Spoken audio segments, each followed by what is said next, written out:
use mute your mic.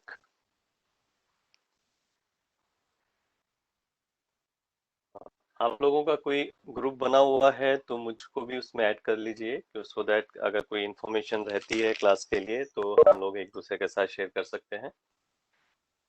We have any group, WhatsApp group? Yes, sir. So please note down who is the admin, and please note down my number. My number is 98 101 63 455. Please add me in your group.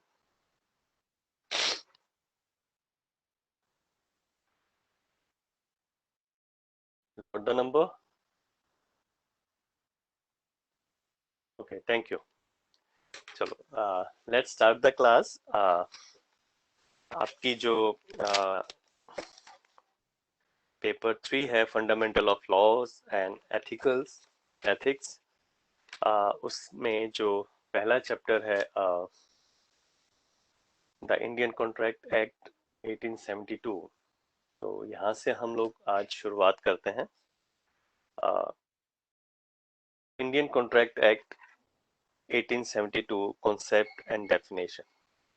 Contract को समझने से पहले या उसके बारे में further detail में discuss करने से पहले, तो we would like to understand कि कॉन्ट्रैक्ट का बेसिक मीनिंग या उसका मतलब क्या होता है, कि how do we define the contract, how can we every can understand the meaning of contract.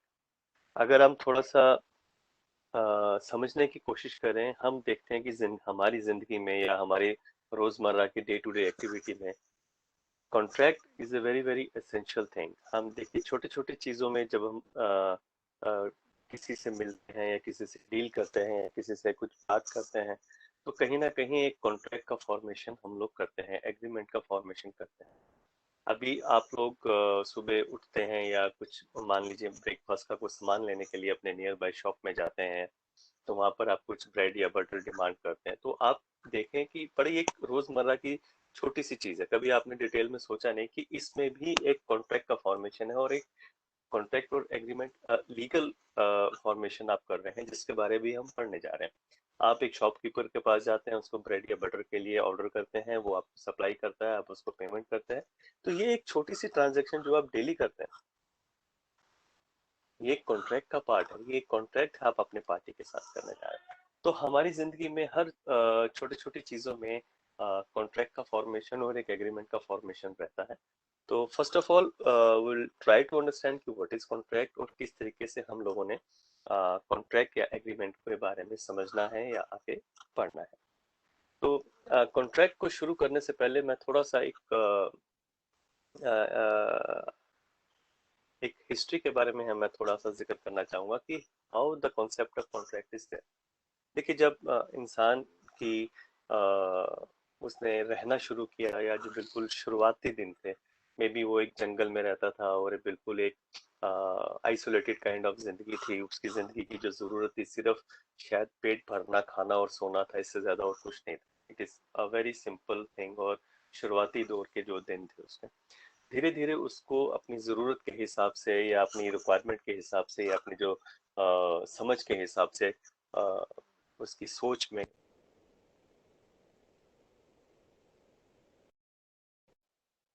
जरूरतें महसूस हुई होंगी. पहले सिर्फ उसको खाने की जरूरत थी, वो शिकार कर लेता था और खा लेता था, या फल फ्रूट तोड़ता था, खा लेता था. उसके बाद धीरे धीरे उसको शायद कपड़ों की जरूरत महसूस हुई, धीरे धीरे उसको अपना जो भोजन है, जो अपनी उसकी इनटेक है, उसको कल्टीवेट करने की या उसका खेती करने का विचार आया होगा, उसको स्टोरेज करने का विचार आया होगा, या खाने को पहले कच्चा खाते थे तो उसको बना के खाने का विचार आया होगा. जो धीरे धीरे देखेंगे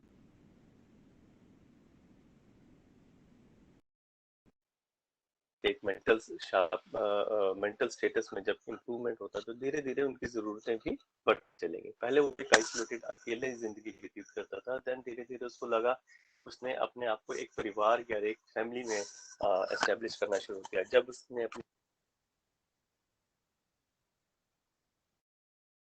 की जरूरतें, उसने अपना घर बनाना शुरू किया होगा या अपने फैमिली की और जो जरूरतें हैं, कपड़ा, खाना, यू नो, धीरे धीरे चीजें। तो अब एक टाइम ऐसा आ गया कि वो सब काम खुद नहीं कर सकता था, वो सारा काम खुद नहीं कर सकता। तो now there is a sir voice cut रही है, वॉइस कट रही ब्रेक है, हो रही लगता है। है मुझे। मैं अपना वीडियो ऑफ करता हूँ, शायद पे ठीक हो जाएगा। सर वॉइस ब्रेक हो रही है, हाँ सर। अभी कैसे लग रहा है? अभी voice is clear? Voice is clear? हाँ, सर अब पहले से बेटर है। Yes sir, now is clear. चलो ओके, ठीक है, मैंने अपना वीडियो ऑफ कर दिया।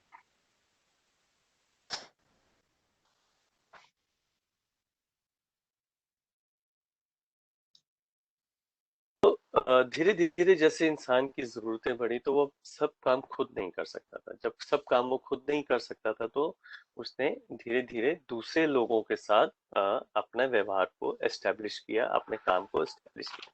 मान लीजिए कोई एक आदमी खेती करता था, क्रॉप्स उगाता था, कोई दूसरा इंसान कुछ कपड़े बनाता होगा, तीसरा इंसान कोई टूल्स या बनाता होगा, कोई घर बनाता होगा। तो धीरे धीरे वहां पर उन्होंने अपनी जरूरत के हिसाब को एक दूसरे के साथ का लेना या ट्रांजैक्शंस या उसने अनाज दिया और दूसरे से कपड़ा लिया।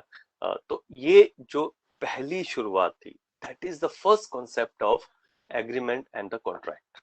जब आपने अनाज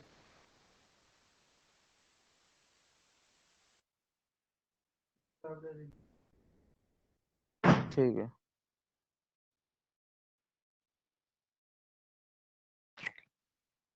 सर, वॉइस ब्रेक हो रही है, अभी भी नहीं आ रही। माइक ऑफ है सर का। माइक ऑफ है सर का। अच्छा अच्छा, ओके।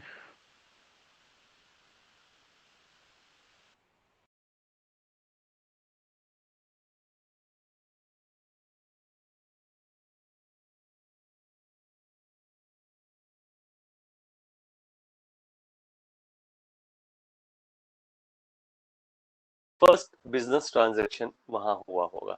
तो इस ट्रांजैक्शन को हम बोलते थे बार्टर सिस्टम। जब आप अपना एक प्रोडक्ट देकर किसी दूसरे प्रोडक्ट को बाय करते हैं या एक प्रोडक्ट को देकर दूसरे प्रोडक्ट की सर्विसेज या गुड्स को आप एक्सचेंज करते हैं, that is known as a barter system. तो पहला कॉन्सेप्ट, पहला कॉन्ट्रैक्ट, पहला एग्रीमेंट वहां शुरू हुआ होगा।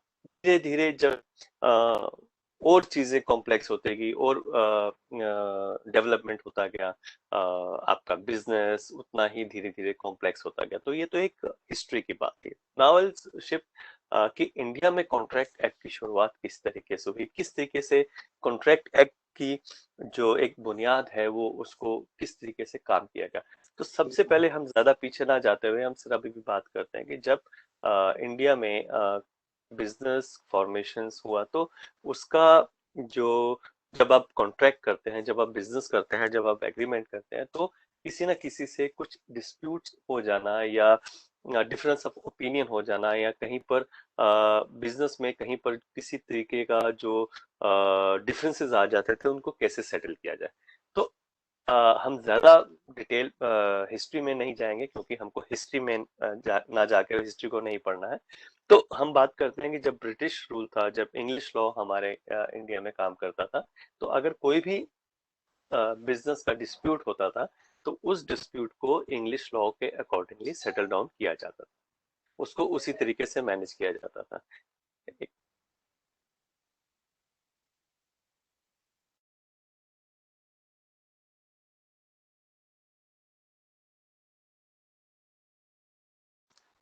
तो धीरे धीरे इंग्लिश लॉ के अकॉर्डिंगली उस डिस्प्यूट या उन सब चीजों को मैनेज किया जाता था। लेकिन थोड़ा सा इसको ऑब्जर्व किया गया कि सिर्फ इंग्लिश लॉ के अकॉर्डिंगली जो डिस्प्यूट्स को या बिजनेस ट्रांजैक्शन को हैंडल किया जा रहा था, इट वाज नॉट इजी, उसमें और भी प्रॉब्लम्स आ रहे थे। देन इंडिया में जो हमारा पॉपुलेशन है उसमें जो मेजोरिटी जो थी वो हिंदूज एंड मुस्लिम्स काफी थे। Accordingly we have one Hindu law and we have a Muslim law. तो इंग्लिश लॉ के बाद जो बिजनेस के डिस्प्यूट्स थे उनको हिंदू लॉ के अकॉर्डिंगली और मुस्लिम लॉ के अकॉर्डिंगली सेटल डाउन करने की कोशिश की गई और कुछ समय तक किया भी गया। लेकिन धीरे धीरे जब ऐसे कॉम्प्लेक्स हो गए कि जब दो पार्टीज थी या दो पार्टीज में एक हिंदू लॉ को बिलोंग करता था, एक मुस्लिम लॉ को बिलोंग करता था, एक और प्रॉब्लम डेवलप हो गया कि हाउ टू मैनेज इट, किस तरीके से इस चीज को मैनेज किया जाए। क्योंकि अब बिजनेस सिर्फ एक छोटी जगह का नहीं था या किसी एक शहर का नहीं था, वो एक शहर से दूसरे शहर, एक कंट्री से दूसरी कंट्री की भी बात होने लग गई।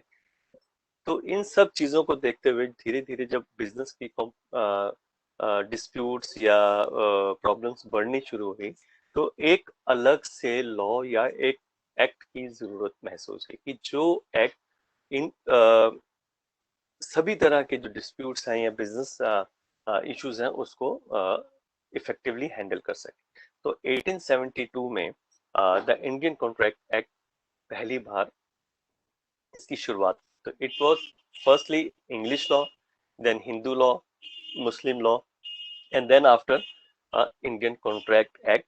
बेसिकली इंडियन कॉन्ट्रैक्ट एक्ट 1872 की जो शुरुआत थी, बेसिकली उसकी शुरुआत इसलिए की कि जब एक इंसान, एक पर्टिकुलर पर्सन बिजनेस या कॉन्ट्रैक्ट करता है गुड्स या सर्विसेज का या अपनी किसी भी तरीके किसी काम को करने या ना करने के लिए किसी दूसरे पार्टी के साथ या किसी दूसरे इंडिविजुअल के साथ कोई इंटरेक्शन करता है या काम करता है या डील करता है, उसको एक कॉन्ट्रैक्ट का फॉर्मेशन होता है, एक एग्रीमेंट का फॉर्मेशन होता है।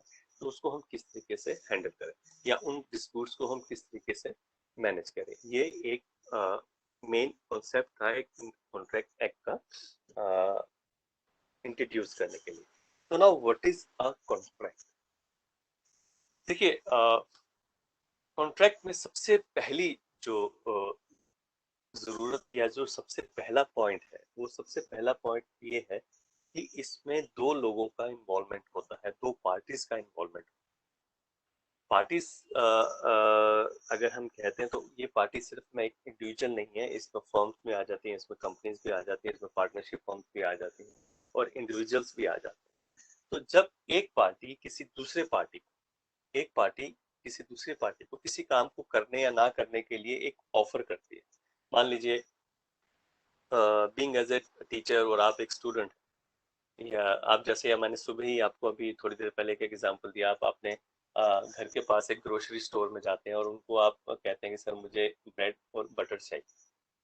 तो बेसिकली देखिए, आप एक बीइंग एज इंडिविजुअल पार्टी, आपने दूसरी इंडिविजुअल पार्टी को एक ऑफर किया, एक अपने किसी काम को करने या ना करने के लिए एक ऑफर किया कि मुझे ब्रेड और बटर चाहिए। अब ये डिपेंड करता है सामने वाली पार्टी के ऊपर कि वो आपको ब्रेड एंड बटर की सप्लाई करता है या नहीं करता।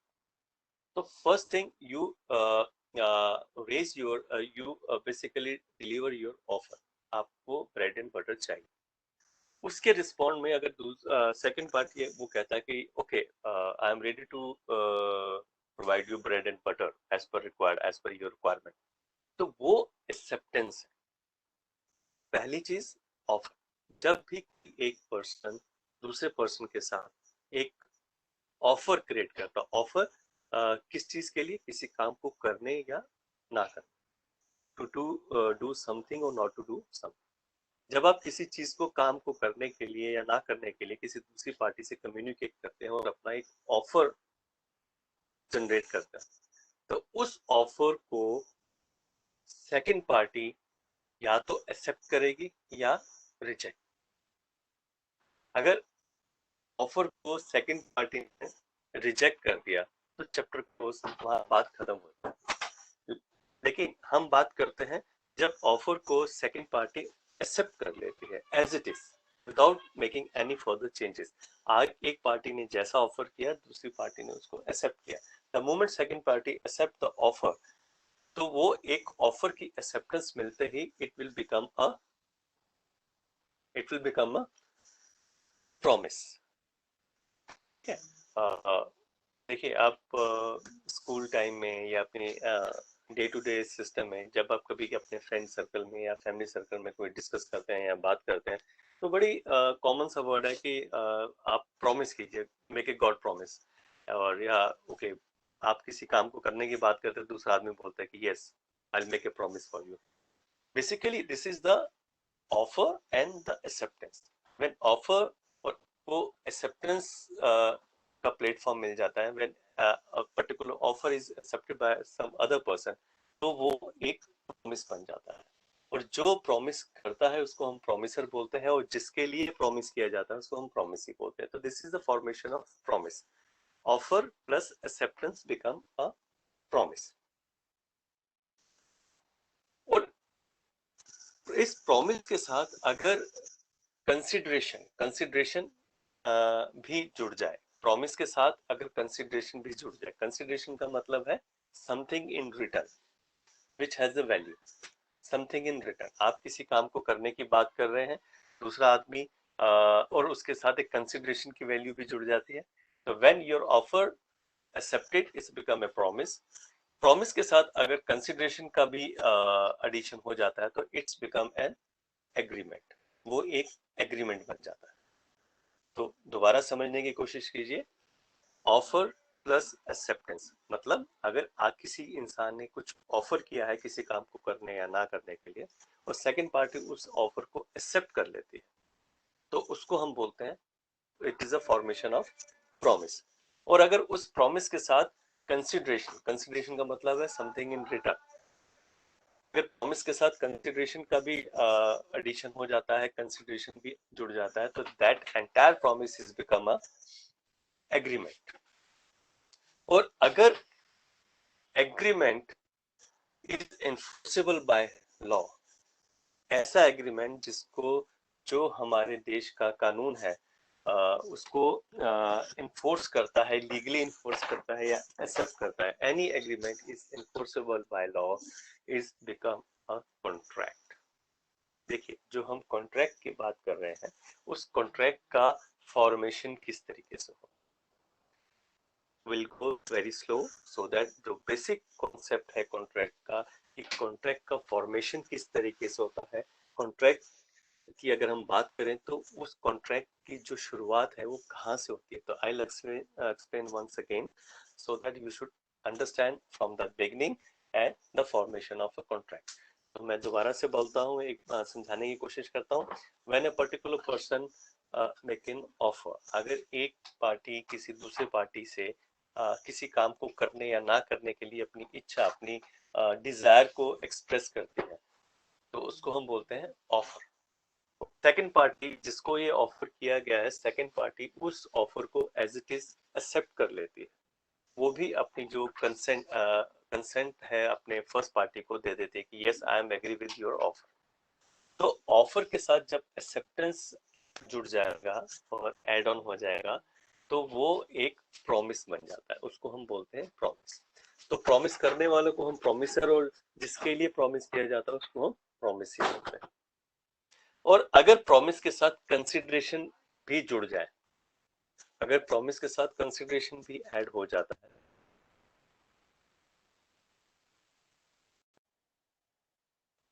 प्रॉमिस के साथ कंसिडरेशन का ऐड होने से एक एग्रीमेंट की फॉर्मेशन हो जाती है. देन एग्रीमेंट, दो पार्टीज के बीच में एग्रीमेंट हो. और agreement is enforceable by law, ऐसा एग्रीमेंट जिसको हमारा जो देश का कानून है, जो लॉ है, उसको एक्सेप्ट करता है. इन्फोर्सेबल बाय लॉ मतलब जिसको इफेक्टिवली लीगली हम मानेंगे एग्रीमेंट को, या उसको हम एक्सेप्ट करेंगे या उसको इन्फोर्स करेंगे. इन्फोर्स मतलब उसको लीगलाइज तौर से उसको हम एक्सेप्ट करते हैं. तो agreement enforceable by law is become a contract. तो ये एक कॉन्ट्रैक्ट के फॉर्मेशन की जर्नी है. It start with the offer, acceptance, become a promise, with the consideration it's become an agreement, and agreement enforceable by law is become a contract. So this is the formation of contract. तो हम अगर आप समझने की या देखने की कोशिश करेंगे कि आप अपनी जिंदगी में हर छोटी छोटी चीज के लिए एक कॉन्ट्रैक्ट और एग्रीमेंट का फॉर्मेशन करते हैं, आप उसका एक पार्ट बनते हैं. ओके. और बेसिकली जो कॉन्ट्रैक्ट का डेफिनेशन है आपकी बुक में as per section 2, an agreement enforceable by law, by Pollock. Every agreement and the promise enforceable by a law is contract. So this is the basic formation or basic understanding of contract. तो इसके बाद हम ये देखते हैं कि contract का जो सर हेलो हाँ जी हाँ जी सर जो अब हमारे जैसे जम्मू कश्मीर में भी अब जो कॉन्ट्रैक्ट अप्लाई हो मतलब जो हमारे लॉ है अप्लाई होने लगे हैं तो ये एक्सेप्ट अभी भी जम्मू कश्मीर होगा या फिर इंक्लूडिंग होगा? इंक्लूडिंग होगा क्योंकि 370 हटने के अबॉलिश होने के बाद Jammu Kashmir it's normal part of India, उस पे इंडिया के सारे रूल एंड रेगुलेशन एप्लीकेबल होंगे। आप डेट मेंशन करके लिख सकते हैं। और सर और एमसीक्यू में अगर आता है एक्सेप्ट में तो वो फिर गलत होगा ना? बेटा मैं आपको आपको 5 मिनट दूंगा, लास्ट में बात करें, अभी क्लास को चलने दीजिए प्लीज। Okay sir. अभी क्लास का ना फ्लो डिस्टर्ब हो जाएगा। आपकी जो क्वेरीज होगी आप लास्ट के 5 मिनट में मेरे से पूछ लीजिए। Okay, will start. After understanding of contract, the formation of contract, कुछ essentials हैं या कुछ definitions हैं जिसको हम section wise technically समझने की और डिस्कस करते हैं आप लोगों से। तो as per the definition under section 2 of Indian Contract 1872, section 2A basically related with the proposal offer. जैसे कि मैंने अभी आपको समझाया कि कॉन्ट्रैक्ट के फॉर्मेशन की जो शुरुआत है, जो उसकी जो बिगनिंग है, जो उसका फर्स्ट पॉइंट है, दैट इज अ प्रपोजल और ऑफर। जब एक पार्टी किसी दूसरी पार्टी को कुछ करने या ना करने के लिए उसकी जो डिजायर है, जो उसकी इच्छा है, जो उसका थॉट प्रोसेस है, वो जब कन्वे करता है, अपनी ऑफर को एक्सप्रेस करता है किसी दूसरी पार्टी के लिए, तो first thing is the beginning of contract formation is offer as per section 2A. When one person signifies to other his willingness to do something or abstain from doing anything. तो किसी काम को देखिए, जब भी आप किसी दूसरी पार्टी के साथ इंटरेक्ट करेंगे तो किसी काम को करने की बात करेंगे या किसी काम को ना करने की बात करेंगे, तो दोनों ही फॉर्म जब आप किसी दूसरे पार्टी के साथ आप अपनी अपनी इच्छा को एक्सप्रेस करेंगे, उसको हम ऑफर या प्रपोजल बोलते हैं, विच covered by section 2A. So this is the first thing. After that, section 2B is related with promise. Promise, जब आप ऑफर या प्रपोजल को एक्सेप्ट कर लेते हैं तो वो एक प्रॉमिस बन जाता है। When the person to whom the proposal is made or offer is made signifies his assent thereto, assent मतलब वो अपनी acceptance, concern उस ऑफर या प्रपोजल से रिलेटेड अपने कंसेंट को दूसरे आदमी को यस कर देता है या उस ऑफर को एक्सेप्ट कर लेता है। तो जैसे ही फर्स्ट ऑफर को एक्सेप्ट किया जाता है वो एक प्रॉमिस बन जाता है, and that promise covers under section 2B. Okay, now section 2C is related with promisor and promisee. मैंने अभी आपको ऑलरेडी समझाया the person making the proposal is called promiser. जिसने proposal शुरुआत की, जिसने ऑफर दूसरे पार्टी को ऑफर किया और दूसरे आदमी ने उसको एक्सेप्ट किया, तो वो एक प्रॉमिस बन गया। तो promise, promiser and the promisee. The person making a proposal is called promiser and the person accepting the proposal is become or called as a promisee. Now this definition is covered under section 2C. Now the next section is section 2D is related with consideration. मैंने आपको अभी consideration की भी बात की। Consideration का मतलब होता है something in return. देखिए, एक आदमी किसी काम को करता है तो दूसरा आदमी उस काम के बदले में something in return, जब आप कुछ एक वैल्यूबल चीज या उस एक वैल्यू को पे करते हो, that is consideration.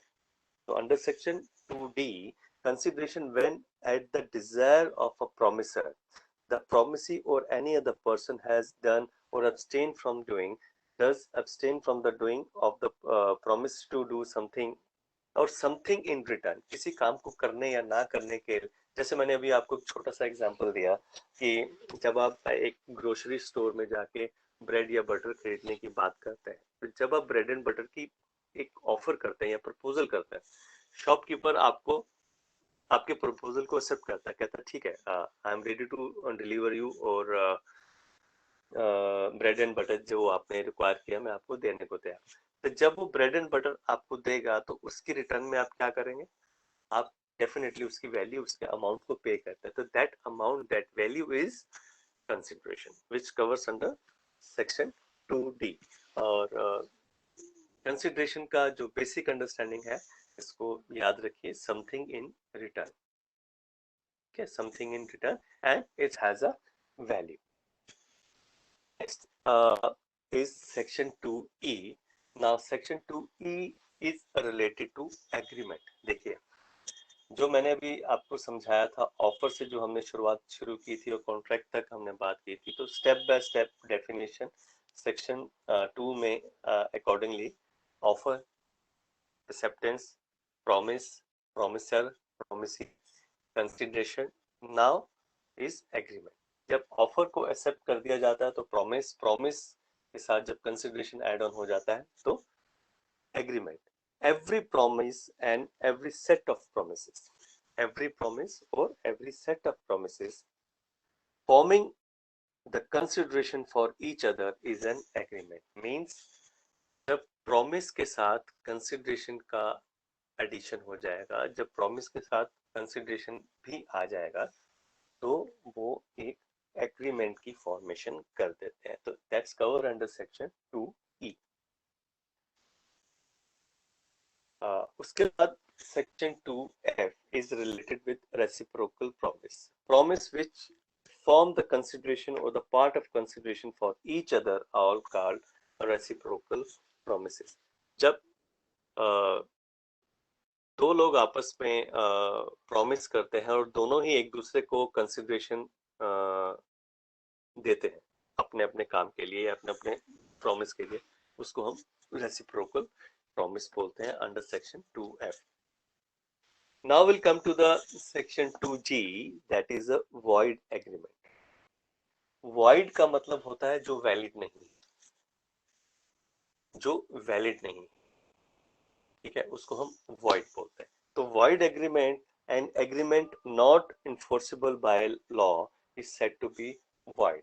देखिए, मैंने क्या बोला था, एक कॉन्ट्रैक्ट के फॉर्मेशन के लिए जब हम ऑफर, एक्सेप्टेंस, प्रॉमिस, कंसिडरेशन के बाद एक एग्रीमेंट की फॉर्मेशन होती है। और एग्रीमेंट इज ऐसा एग्रीमेंट, जब एग्रीमेंट एनफोर्सेबल बाय लॉ होता है तो वो कॉन्ट्रैक्ट बन जाता है। और अगर ऐसा एग्रीमेंट जो इन्फोर्सेबल बाय लॉ ना हो तो क्या होगा? Void contract, void agreement. और जो इन्फोर्सेबल बाय लॉ होगा तो उसको हम क्या बोलेंगे? वैलिड एग्रीमेंट, ठीक है। और जो वैलिड एग्रीमेंट है और इन्फोर्सेबल बाय लॉ है, वो क्या बन जाता है? एक valid contract. Then it's become a valid contract. तो वैलिड कॉन्ट्रैक्ट जो है वो सेक्शन 2H कवर करता है। An agreement enforceable by law is a contract। Section 2H is related with contract, the formation of contract। और उसको explain किस तरीके से किया जाता है? An agreement which is enforceable by law is become a valid contract। Okay, तो ये बेसिकली एक वैलिड कॉन्ट्रैक्ट की जो फॉर्मेशन है, उसको हमने भी अंडरस्टैंड किया। उसकी शुरुआत कहाँ से होती है? एक प्रपोजल और एक ऑफर से। ऑफर या प्रपोजल क्या है? बेसिकली एक डिजायर है, एक विलिंगनेस किसी काम को करने या ना करने के लिए। और जब एक पर्टिकुलर पर्सन किसी दूसरे पर्टिकुलर पर्सन को अपना प्रपोजल या ऑफर रखता है और दूसरा आदमी उसको एक्सेप्ट कर लेता है एज इट इज, तो वो एक प्रॉमिस बन जाता है। जो प्रॉमिस करता है उसको हम प्रॉमिसर बोलते हैं, जिसके लिए किया जाता है उसको हम प्रॉमिसी बोलते हैं।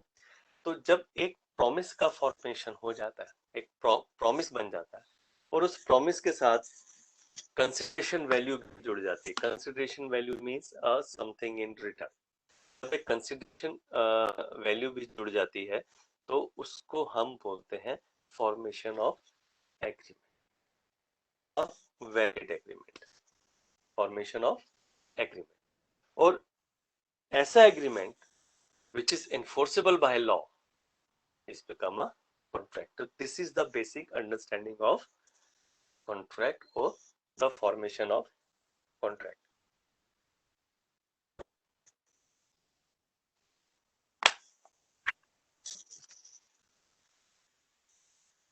अच्छा, अब हम आगे बढ़ते हैं और after understanding of the formation of contract, अब हम बात करेंगे कि what are the essential elements of a valid contract. अगर अब हम एक कॉन्ट्रैक्ट की बात करते हैं तो कॉन्ट्रैक्ट की बात मतलब ऐसा कॉन्ट्रैक्ट जो एक वैलिड कॉन्ट्रैक्ट। तो किसी भी कॉन्ट्रैक्ट को हम कैसे समझेंगे कि ये वैलिड कॉन्ट्रैक्ट है या वॉइड कॉन्ट्रैक्ट? बड़ा सिंपल क्वेश्चन है कि एक कॉन्ट्रैक्ट वैलिड कॉन्ट्रैक्ट है या वॉइड कॉन्ट्रैक्ट है।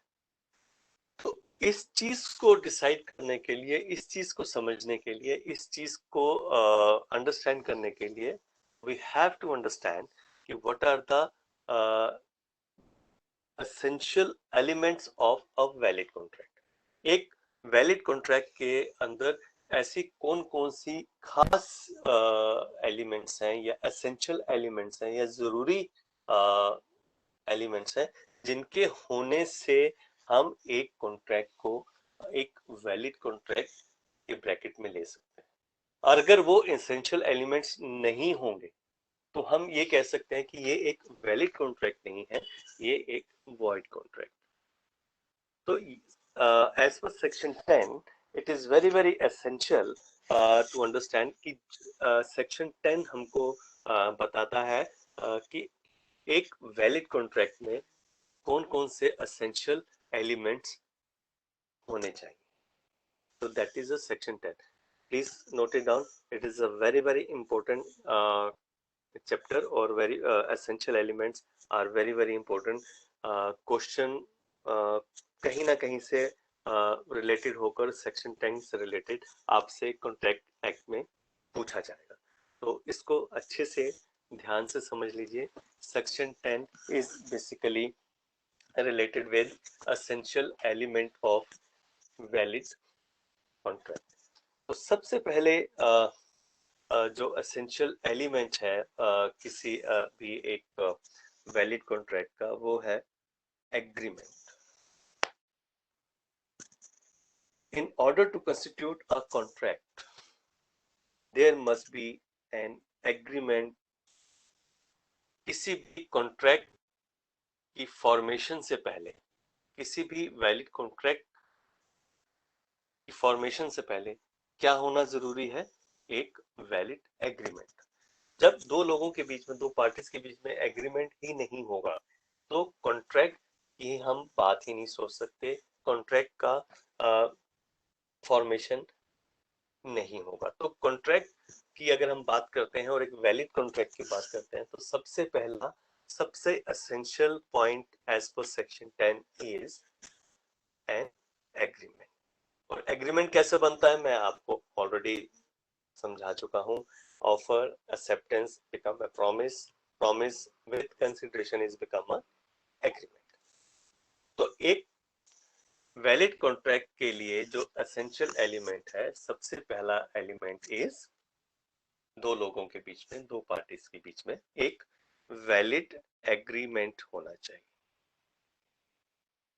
ठीक है, और एग्रीमेंट कैसे बनता है मैंने आपको बहुत अच्छे से समझा दिया है। तो first essential element of a valid contract is a agreement. तो एग्रीमेंट होना सबसे जरूरी है। अगर दो लोगों के बीच में एग्रीमेंट नहीं है तो कॉन्ट्रैक्ट का फॉर्मेशन भी नहीं हो सकता। तो first and very important essential element for the formation of contract is a valid agreement. Second essential element related to a valid contract is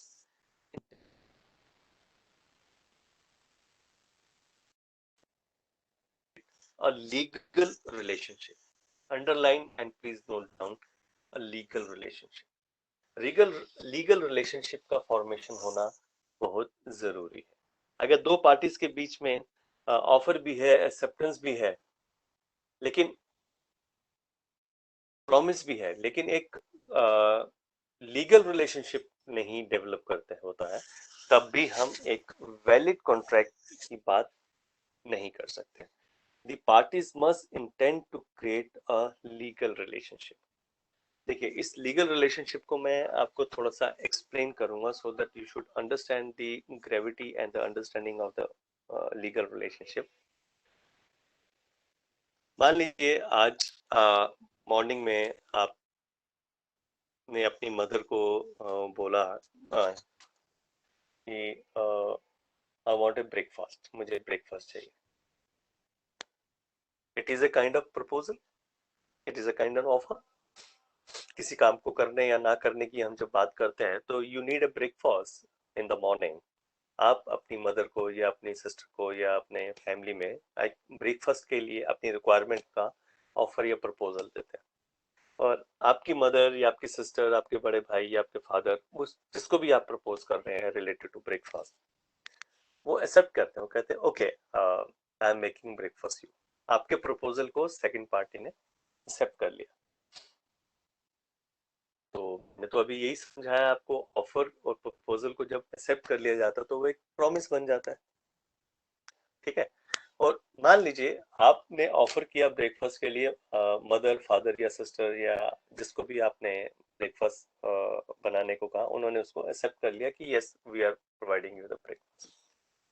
all of sudden आपकी मदर या फादर या sister को कोई फोन कॉल आ जाता है या कोई नीचे कोई गेस्ट मिलने आ जाता है घर के बाहर, या कोई अदर एंगेजमेंट हो जाती है. वो आपका ब्रेकफास्ट जो उन्होंने बनाना था, जो उन्होंने आपके लिए एक्सेप्ट कर लिया था, वो उसको भूल जाते हैं और वो किसी दूसरे काम में एंगेज हो जाते हैं और वो आपको ब्रेकफास्ट नहीं देते. आपका ब्रेकफास्ट का प्रपोजल था, उन्होंने एक्सेप्ट किया था, मेरे जैसा मैंने अभी सर ने बताया, तो वो एक प्रॉमिस बन गया. और उन्होंने आपके ब्रेकफास्ट को बनाना या जो देना था वो भूल गए due to some other engagement. तो आप तो कहेंगे सर ये तो ब्रीच ऑफ प्रॉमिस और ब्रीच ऑफ कॉन्ट्रैक्ट और ब्रीच ऑफ एग्रीमेंट वाली बात हो गई, केस कर दिया जाए. नो है सर, ना. डोमेस्टिक एग्रीमेंट है तो ये हाँ, वॉइड हो जाएगा. मैं मैं वही समझा रहा. सुनो, वॉइड की अभी बात नहीं है, अभी सुनिए. तो आप नहीं कर सकते क्योंकि यहाँ पर अभी एक लीगल रिलेशनशिप डेवलप नहीं हुआ है. अब देखिए, रोज ही आप जब ब्रेकफास्ट की बात होती है तो आप लीगल रिलेशनशिप डेवलप नहीं हुआ. क्यों नहीं हुआ है? प्रॉमिस तक तो बात ठीक थी, प्रपोजल और ऑफर थी, एक्सेप्टेंस भी थी, welcome and promise, yes it is okay. लेकिन इसके साथ कंसिडरेशन, जो मैंने एक बात की, कंसिडरेशन नहीं है. आप अपने मम्मी या पापा या सिस्टर या ब्रदर को जब आप ब्रेकफास्ट की बात करते हैं और उसको एक्सेप्ट करते हैं, क्या आप उन्हें कंसिडरेशन की बात करते हैं? क्या आप उन्हें पेमेंट करते हैं? नहीं करते. तो कंसिडरेशन ना होने की वजह से ये जो एक रिलेशनशिप था, ये जो डेवलपमेंट था, ये जो ऑफर एंड एक्सेप्टेंस था, ये एक लीगल रिलेशनशिप को क्रिएट नहीं करता है. तो अगर ये लीगल रिलेशनशिप को क्रिएट नहीं करता तो ये एक वैलिड कॉन्ट्रैक्ट भी नहीं हो सकता. इससे रिलेटेड एक केस है बाल्फर वर्सेस बाल्फर, जो इसी लीगल रिलेशनशिप के ऊपर केस है और आपकी बुक में वो दिया हुआ है. इसके बारे में ऐसा था कि एक हस्बैंड एंड वाइफ अपनी कंट्री के बाहर घूमने गए थे और उसकी वाइफ बीमार पड़ गई एंड हॉस्पिटलाइज हो गई. तो हस्बैंड ने उसको हॉस्पिटल में एडमिट कराया, उसका इलाज के लिए खर्चा या जो भी था रिक्वायरमेंट वो सब कर रहा था. और ऑल ऑफ सडन उस हस्बैंड को अपने कंट्री में वापस जाना पड़ा अपने किसी बिजनेस या अपने किसी एंगेजमेंट की वजह से.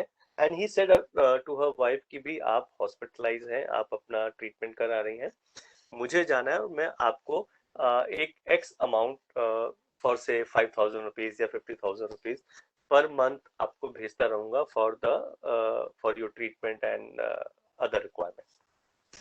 और उस हस्बैंड ने कुछ टाइम तक वो पैसा भेजा भी, लेकिन due to some other issues और डिस्टर्बेंस और वट एवर इट इज, उसने वो पैसा देना भेजना बंद कर दिया, which he has promised to his wife. उसकी वाइफ ने अपने हस्बैंड के ऊपर केस किया, उसको स्यू किया, उसके ऊपर एक लीगल एक्शन लिया कि इसने मेरे हस्बैंड ने मुझे ये पेमेंट देने के लिए प्रॉमिस किया था और उन्होंने भेजा भी, लेकिन वो अब नहीं भेज रहे हैं। तो बाल्फर वर्सेस बाल्फर का ये केस है, आपकी बुक में है। तो जो वाइफ का जो केस था, जो उसने अपने हस्बैंड को स्यू किया था पेमेंट के लिए, उस अपने प्रॉमिस के लिए, वाइफ के केस को फेवर में वो केस नहीं गया, वो वाइफ के अगेंस्ट गया। द जजमेंट वाज कि ठीक है, हस्बैंड ने एक प्रॉमिस किया था, लेकिन वो एक सोशल रिलेशनशिप था, it was not a legal relationship. उन दोनों के बीच में एक लीगल रिलेशनशिप की डेवलपमेंट नहीं थी, लीगल रिलेशनशिप का फॉर्मेशन नहीं था। लीगल रिलेशनशिप का फॉर्मेशन ना होने की वजह से वो एक कॉन्ट्रैक्ट नहीं था, और अगर वो कॉन्ट्रैक्ट नहीं था तो she has no right to go for a legal proceeding. और ब्रीच ऑफ कॉन्ट्रैक्ट की भी हम बात, जब कॉन्ट्रैक्ट ही नहीं बना, लीगल रिलेशनशिप नहीं था तो कॉन्ट्रैक्ट नहीं बना, कॉन्ट्रैक्ट नहीं बना तो ब्रीच ऑफ कॉन्ट्रैक्ट की भी बात नहीं कर सकते। और वो जो केस था वो वाइफ के अगेंस्ट गया था। अपने बुक में अगर आप पढ़ेंगे या चेक करेंगे, ये बहुत एक फेमस केस है, बाल्फर वर्सेस बाल्फर, जिसका जो रिलेशन है, जो मैंने अभी डिस्कस किया है आपसे, वो इसीलिए कि सोशल रिलेशनशिप से कॉन्ट्रैक्ट का फॉर्मेशन नहीं होता। कॉन्ट्रैक्ट की फॉर्मेशन जब भी होगा वो एक लीगल रिलेशनशिप के की वजह से ही होगा। तो नेक्स्ट एसेंशियल एलिमेंट जो है वो है एक intention of party to create a legal relationship. और लीगल रिलेशनशिप कब बनेगा? जब कंसिडरेशन का इन्वॉल्वमेंट होगा। अगर ये जो मैंने अभी आपसे ब्रेकफास्ट की बात की, उसमें कंसिडरेशन, आप कभी भी अपने फैमिली में मदर को, फादर को या सिस्टर को ब्रेकफास्ट के मिलने के बाद आप उनको पेमेंट नहीं करते, कंसिडरेशन नहीं देते, नहीं करते, तो यहीं पर आपका लीगल रिलेशनशिप नहीं है, it is a social relationship. और सोशल रिलेशनशिप से एक वैलिड कॉन्ट्रैक्ट नहीं बनता। हाँ, अगर आप इसी ब्रेकफास्ट को अपने घर के नीचे या किसी रेस्टोरेंट में या किसी आसपास की शॉप पर जाते हैं, आपको ब्रेकफास्ट करना है, आपको उसकी डिजायर है, आप डोसा या छोले भटूरे या ब्रेड बटर या T biscuit what ever it is, आप शॉपकीपर को डिमांड करते हैं कि I am looking for this breakfast, और वो उसको एक्सेप्ट करता है, और वो आपको वैल्यू बताता है कि ये छोले भटूरे की प्लेट या ब्रेड बटर की प्लेट या चाय की प्लेट साथ में biscuit what ever it is, उसकी ये कॉस्ट होगी 100 रुपीज, 200 रुपीज या 50 rupees what ever it is, और आप उसको एक्सेप्ट करते हैं। यहाँ पर कंसिडरेशन इन्वॉल्व है, कोई भी शॉपकीपर आपको फ्री में ब्रेकफास्ट नहीं कराएगा, है ना? तो consideration value is there, offer भी है, एक्सेप्टेंस भी है, और कंसिडरेशन वैल्यू भी। इसको हम एक लीगल रिलेशनशिप बोलेंगे, और लीगल रिलेशनशिप बोलेंगे तो एक वैलिड एग्रीमेंट बोलेंगे, वैलिड एग्रीमेंट बोलेंगे and enforceable by law. Breakfast करना, सप्लाई ऑफ छोला भटूरा और उसको खरीद के खाना is a legal activity, then it's become a valid contract. जो ब्रेकफास्ट आप घर पे कर रहे थे वो एक सोशल रिलेशनशिप था, लीगल रिलेशनशिप नहीं था, इसलिए वो कॉन्ट्रैक्ट नहीं है।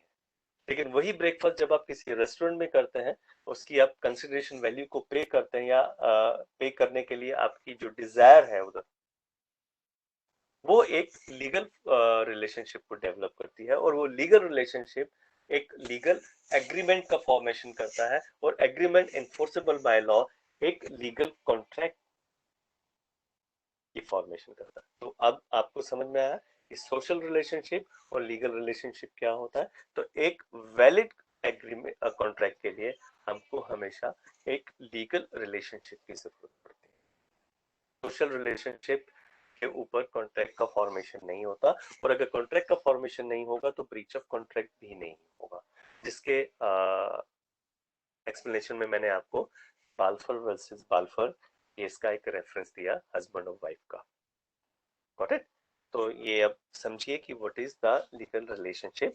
किसी भी एक वैलिड कॉन्ट्रैक्ट के लिए लीगल रिलेशनशिप का होना बहुत ही जरूरी है। Now will come to the next essential element. पहला element agreement, second is legal relationship. Now third essential element is consideration. Consideration का होना बहुत जरूरी है। That is another essential element of valid contract under section 10, consideration। और consideration भी कैसा होना चाहिए?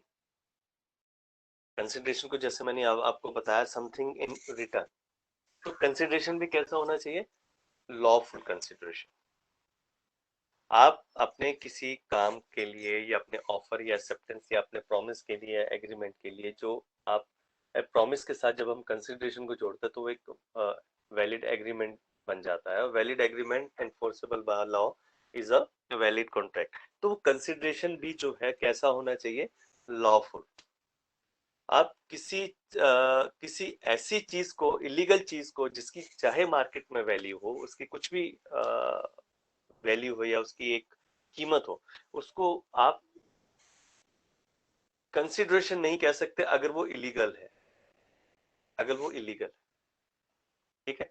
तो कंसिडरेशन कैसा होना चाहिए? Lawful, lawful consideration. ठीक है? अगर आपका कंसिडरेशन का जो नेचर है वो अगर इलीगल है, लॉफुल नहीं है, तो ऐसे कंसिडरेशन को हम कंसिडरेशन नहीं मानेंगे और वो एक वैलिड एग्रीमेंट की फॉर्मेशन नहीं करेगा। तो कंसिडरेशन भी कैसा होना चाहिए? Legal, lawful consideration.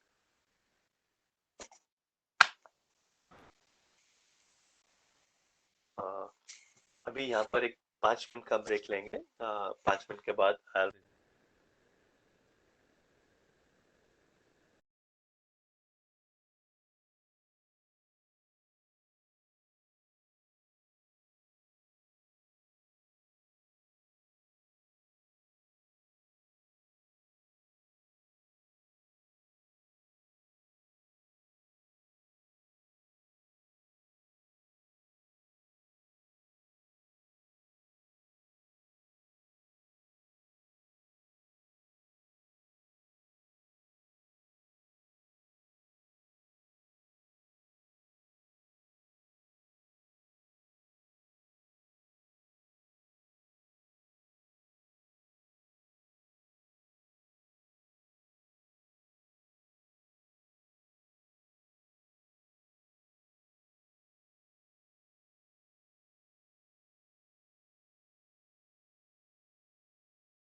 हेलो।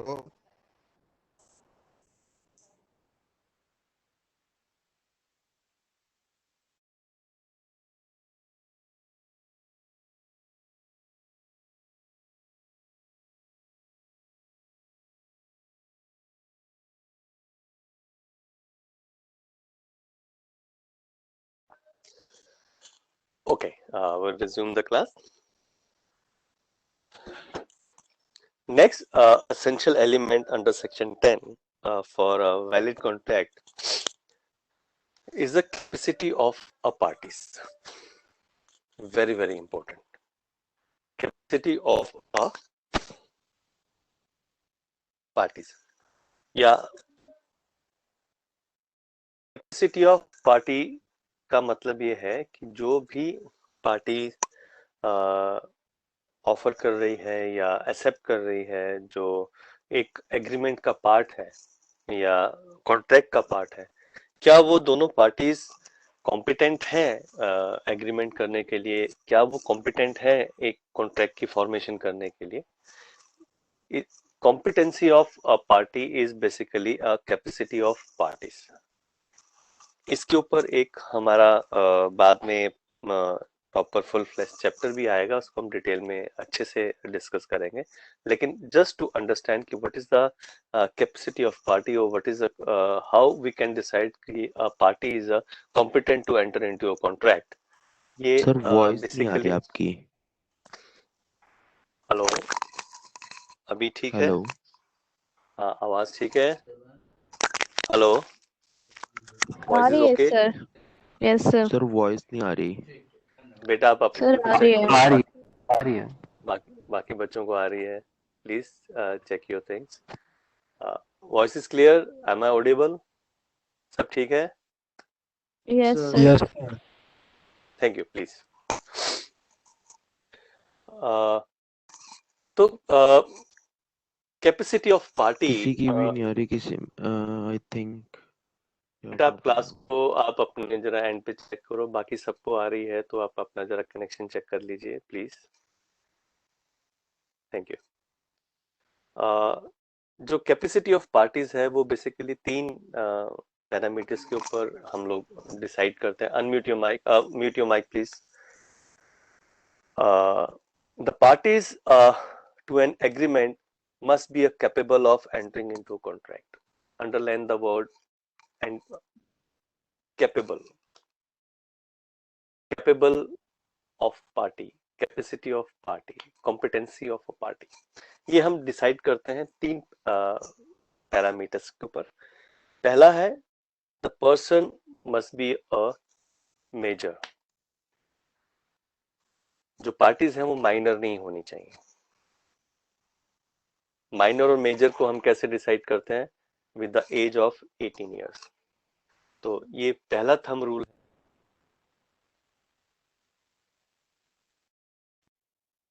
बोलते हैं, वो ये है कि जो दोनों पार्टीज हैं जो एक कॉन्ट्रैक्ट की फॉर्मेशन कर रहे हैं, दोनों के दोनों माइनर नहीं होने चाहिए, मतलब मेजर होने चाहिए, मतलब 18 ईयर्स से अबव होने चाहिए।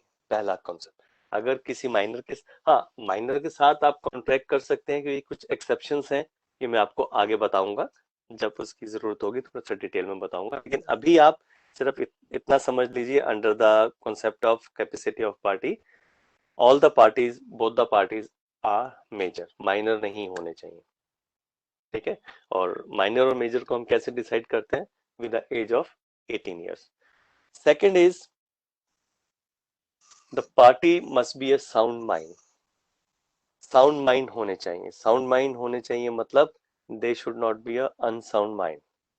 हाँ, यहाँ मैं आपको क्लियर कर दूं, अनसाउंड माइंड का मतलब पागल इंसान नहीं है, या ऐसा इंसान नहीं है कि जो मेंटली डिस्टर्ब है, ऐसा नहीं है। यहाँ पर अनसाउंड का जो मतलब है, या हम जो साउंड माइंड की बात कर रहे हैं, साउंड माइंड का मतलब ये है कि जो पार्टीज जो कॉन्ट्रैक्ट में एंटर हो रहे हैं, तो जो दोनों पार्टीज जो एक कॉन्ट्रैक्ट की फॉर्मेशन कर रहे हैं, अपने एक एग्रीमेंट की फॉर्मेशन कर रहे हैं या कॉन्ट्रैक्ट की फॉर्मेशन कर रहे हैं, eight the time of entering into a contract, उनको उस कॉन्ट्रैक्ट के कंटेंट्स के बारे में या उस कॉन्ट्रैक्ट के टर्म्स एंड कंडीशंस के बारे में समझ होनी चाहिए। वो उसको अच्छे से समझ सकते हैं। अगर किसी वजह से या किसी हालात की वजह से वो उस पर्टिकुलर टाइम पर, the moment they are entering into a contract, उस कॉन्ट्रैक्ट के टर्म कंडीशन को या उस कॉन्ट्रैक्ट के कंटेंट्स को नहीं समझ में पा रहे, या उनका दिमाग उस वक्त नहीं काम कर रहा कि उस चीज को समझ पाए, तो उसको हम अनसाउंड माइंड बोलेंगे। ठीक है? मान लीजिए मैं आपको एक छोटा सा एग्जांपल देता हूँ यहाँ पर। मान लीजिए मैं या आप या कोई एक पर्टिकुलर पर्सन किसी एक बर्थडे पार्टी में जाता है, is a sound mind, birthday party में जाता है। लेकिन उस बर्थडे पार्टी में या किसी मैरिज की पार्टी में या एनी पार्टी में अगर वो जाता है और वहां पर लिकर सर्व हो रही है और वो लिकर कंज्यूम कर लेता है, शराब पी लेता है, लिकर कंज्यूम कर लेता है। अब क्या होगा, जब आदमी लिकर को कंज्यूम करेगा तो डेफिनेटली वो लिकर उसके दिमाग पर असर करती है, और after having certain amount of liquor, आपको एक्सपीरियंस होगा या आपने देखा होगा या जानते होंगे, इंसान जो है कुछ बहकी बहकी बातें करता है और उसका अपने दिमाग के कंट्रोल जो है वो हट जाता है। और अगर कहीं कंज्यूम जरूरत से ज्यादा कर लिया, तो जिसको हम बोलते हैं ना कि नशे में हो जाता है, इंसान नशे में है, उसको समझ नहीं आ रहा है कि वो क्या बात कर रहा है, किसी से क्या किस तरीके से बिहेव कर रहा है, that is stage of unsound mind. वैसे वो इंसान ठीक है, वो पार्टी ठीक है, उसका दिमाग काम करता है, उसको समझ में आता है, लेकिन अगर उसने कंज्यूम कर ली, लीकर को कंज्यूम कर लिया और वो नशे की हालात में चला गया, तो उस पर्टिकुलर टाइम को हम क्या बोलेंगे, अनसाउंड माइंड।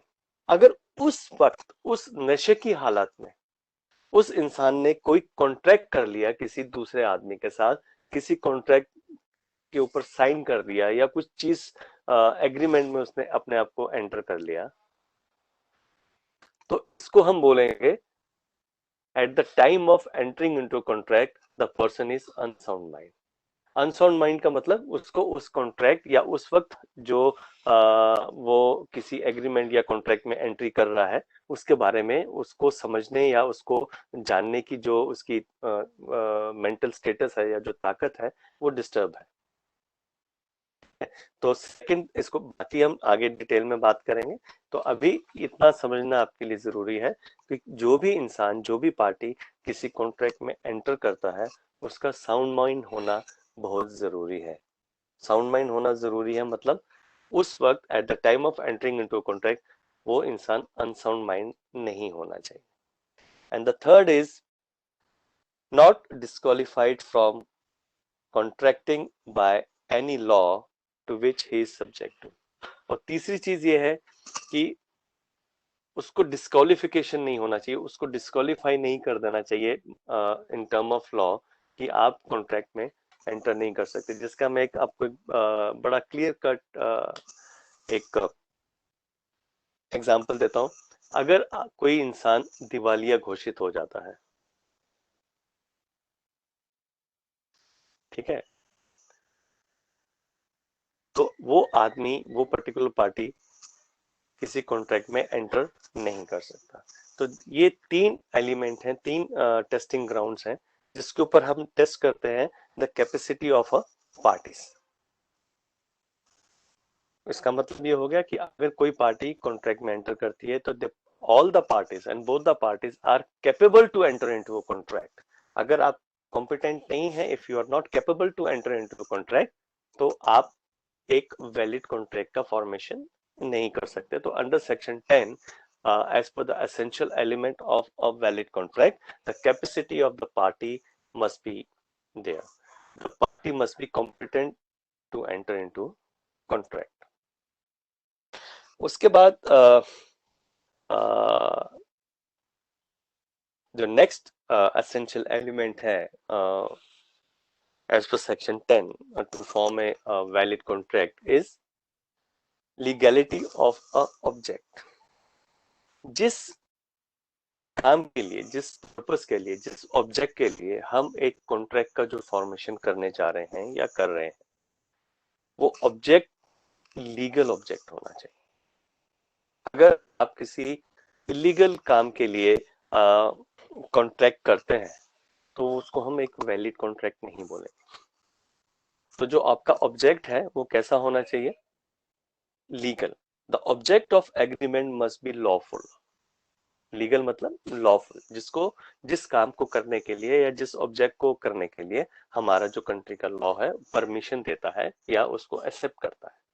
इलीगल ऑब्जेक्ट के लिए आप एक वैलिड कॉन्ट्रैक्ट का फॉर्मेशन नहीं कर सकते। देखिए, मैं बड़ा एक छोटा सा आपको एक एग्जांपल देता हूँ, आपको बहुत अच्छे से समझ में आ जाएगा। देखिए,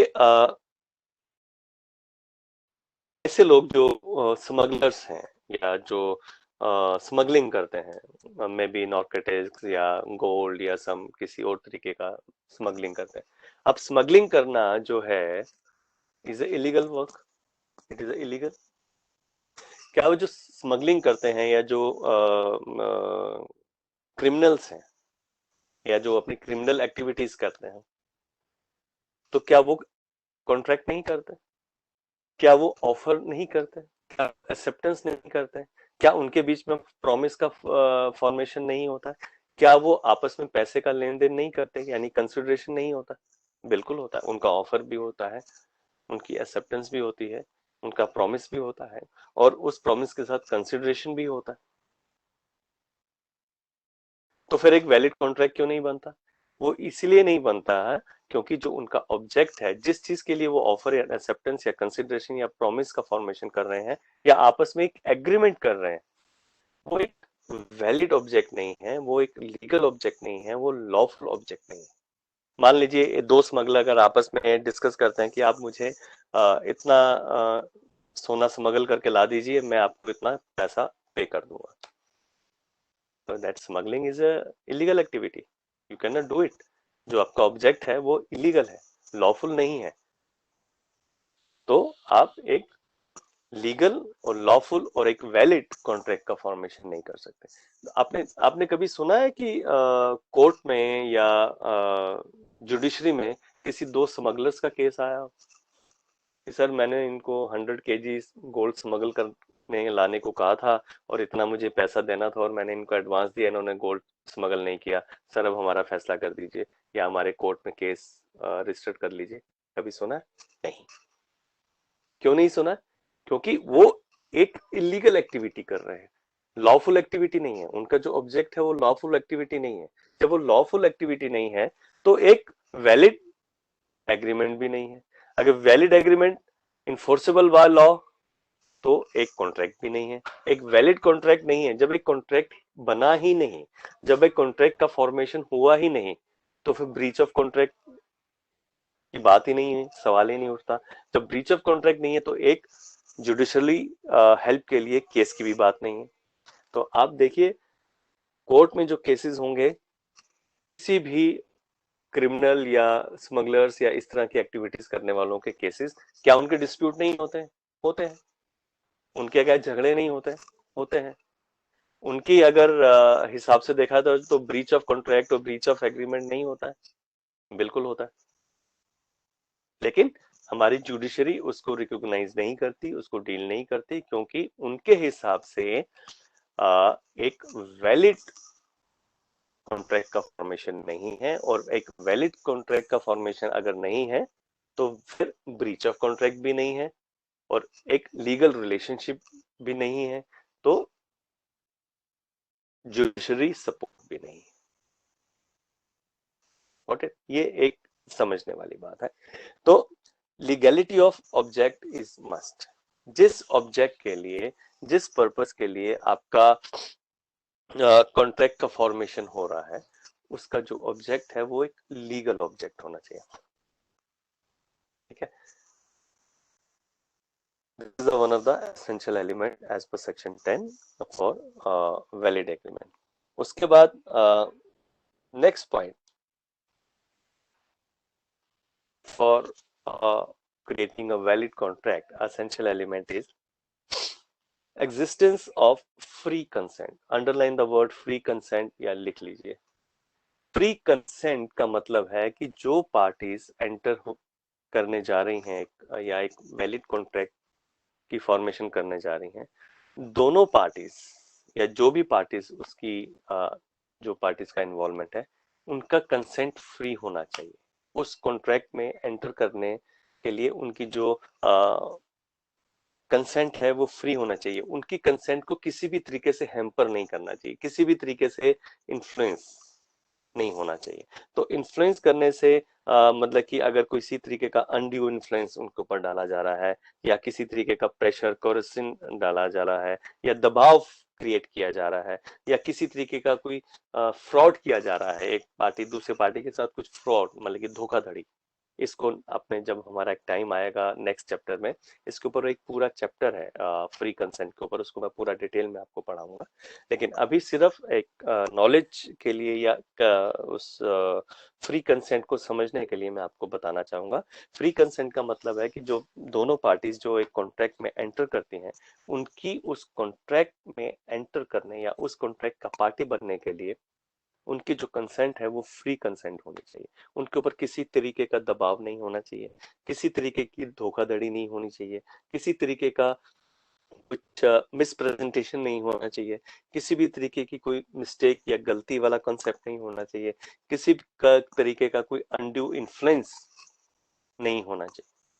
अगर कहीं किसी पार्टी के ऊपर ये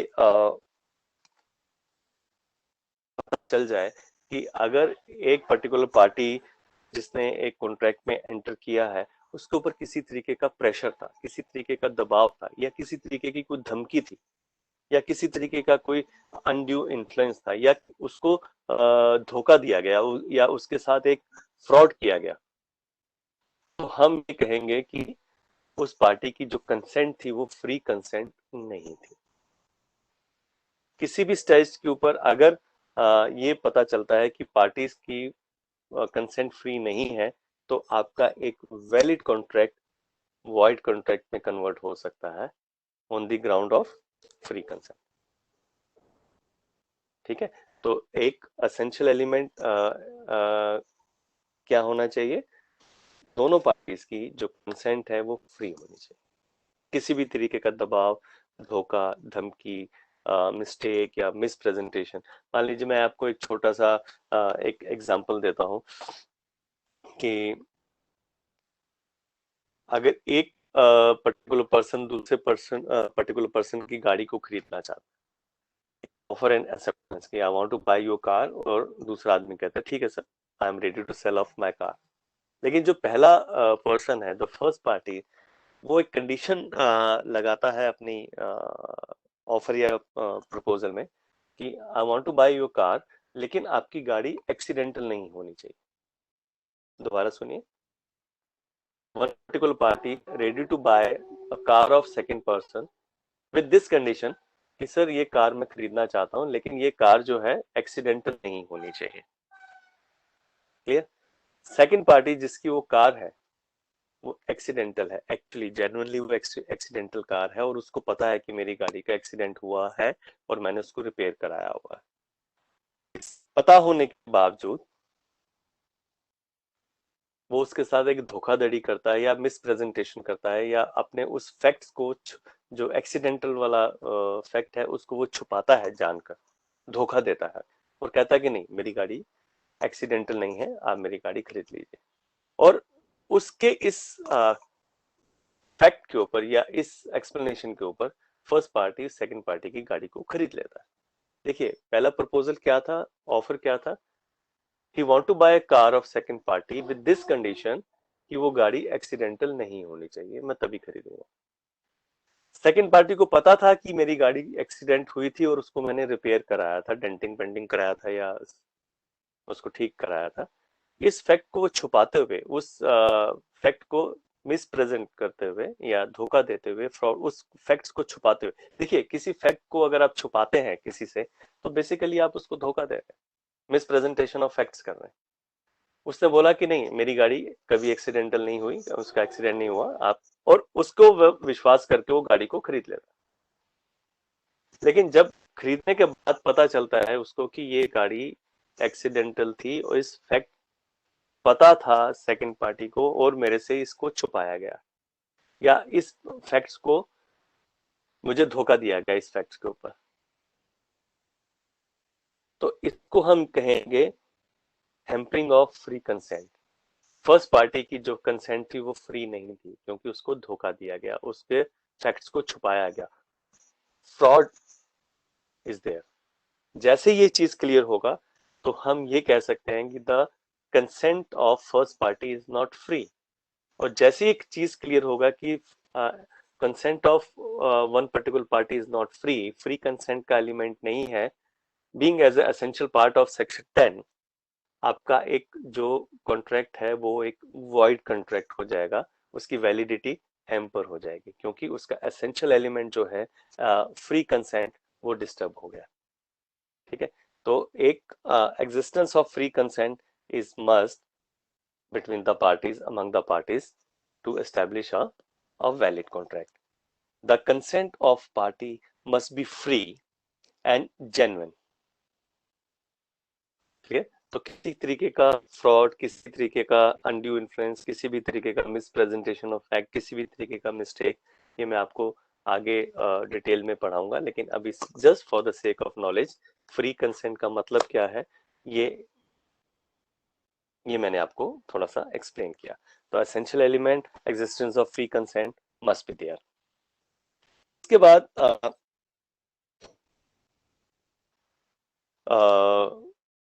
जो नेक्स्ट एसेंशियल एलिमेंट है, the agreement not expressly declare void और इलीगल बाय लॉ। अब जो एग्रीमेंट है वो एक लीगल एग्रीमेंट होना चाहिए। अगर किसी एज पर लॉ आपका जो एग्रीमेंट है उसको अगर इलीगल डिक्लेयर कर दिया गया है तो आपका जो कॉन्ट्रैक्ट है वो भी वॉइड हो जाएगा। मान लीजिए, जैसे मैं आपको एक छोटा सा एग्जांपल देता हूँ। दिल्ली में मे बी इन 90s 93 94 95 के आसपास 90s में लॉटरी चलती थी। लॉटरी का बिजनेस या लॉटरी का कॉन्सेप्ट इज लीगलाइज। लोग लॉटरी टिकट बेचते थे, लॉटरी खरीदते थे, उस पर पैसा लगाते थे। लेकिन दिल्ली गवर्नमेंट ने एक पर्टिकुलर टाइम पर लॉटरी बिजनेस को इलीगल डिक्लेयर कर दिया, उसको जो उसकी लीगैलिटी थी उसको सीज कर दिया। आज की डेट में दिल्ली में आप लॉटरी का बिजनेस नहीं कर सकते या लॉटरी एक्टिविटीज नहीं कर सकते, बंद है सब, नहीं। कभी ये वैलिड था, कभी एक लीगलाइज बिजनेस था।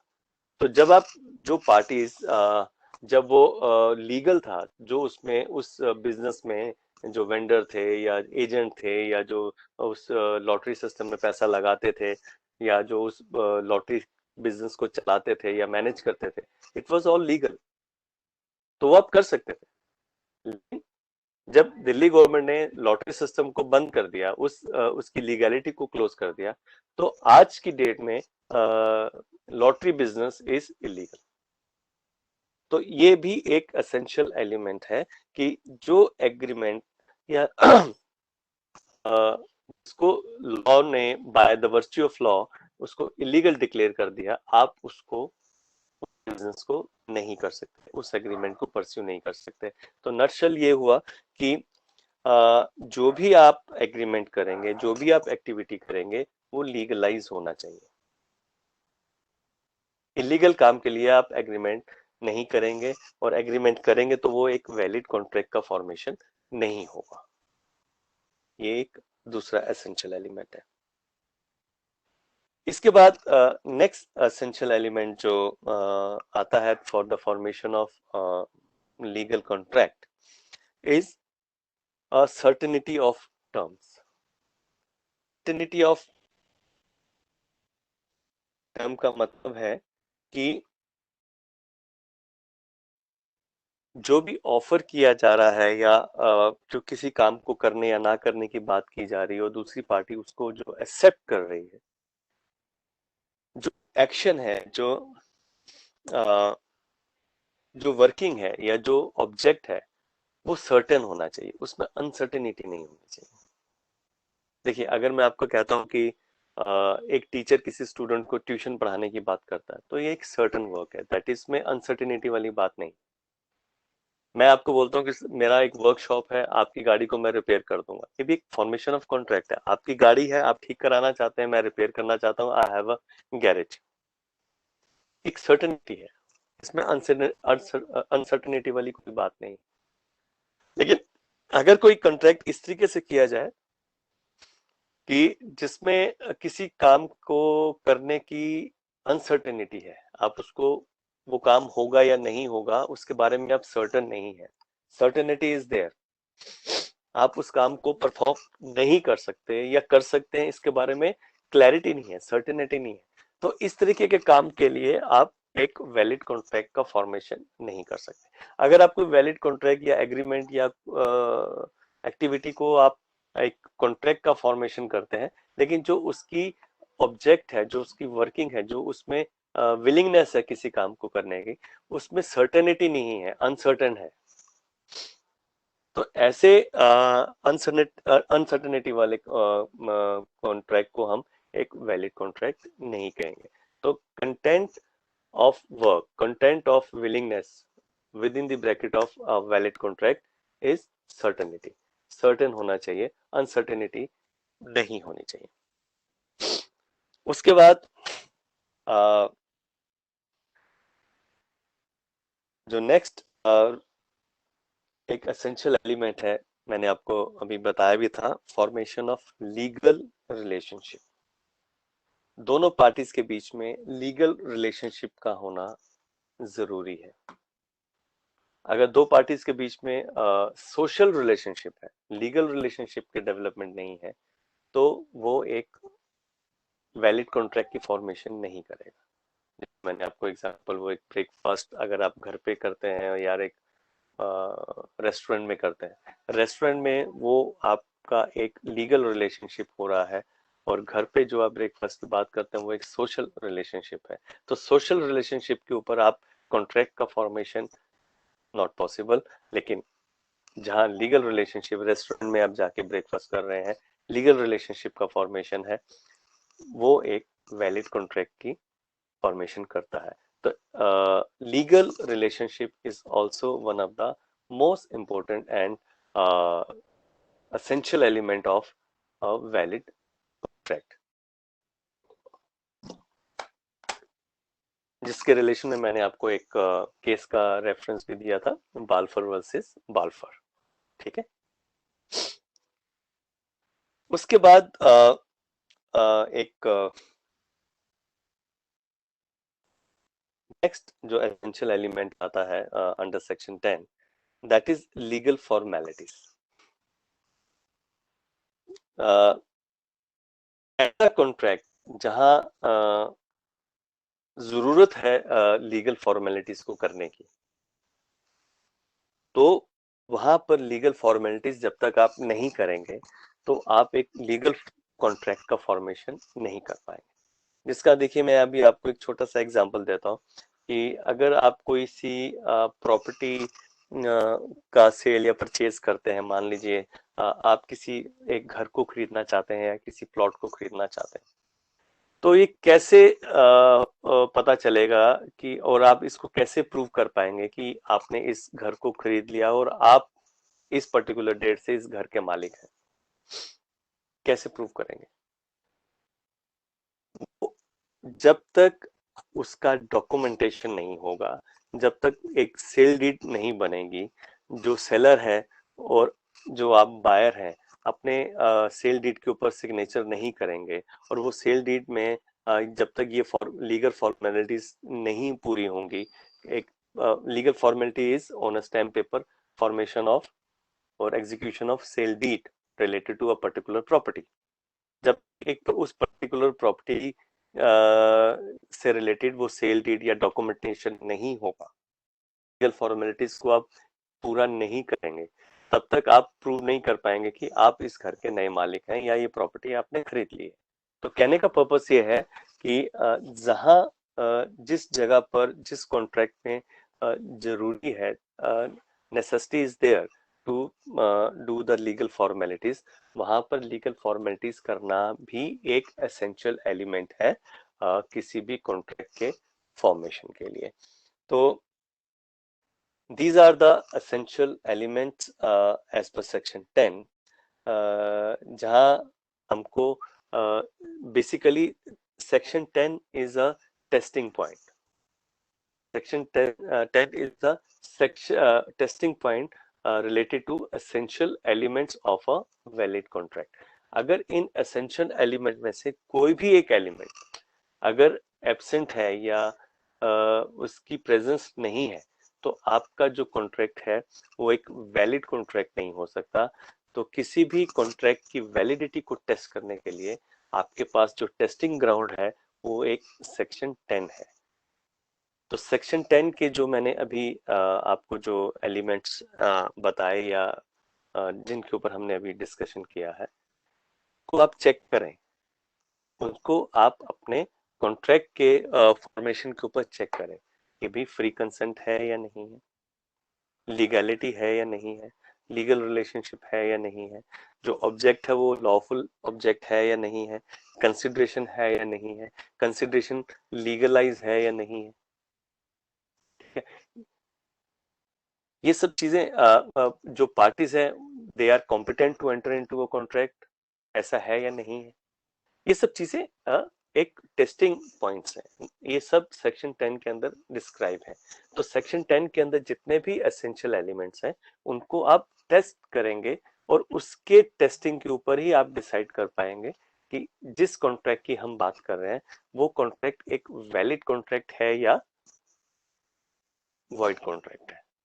तो किसी भी कॉन्ट्रैक्ट का ये डिसाइड करना कि this contract is a valid contract और अ वॉइड कॉन्ट्रैक्ट, वो सीधा सीधा आपके सेक्शन 10 से रिलेटेड है। Section 10 will decide a particular contract is a valid contract or a void contract. So these are the essential element for this valid contract. इसके बाद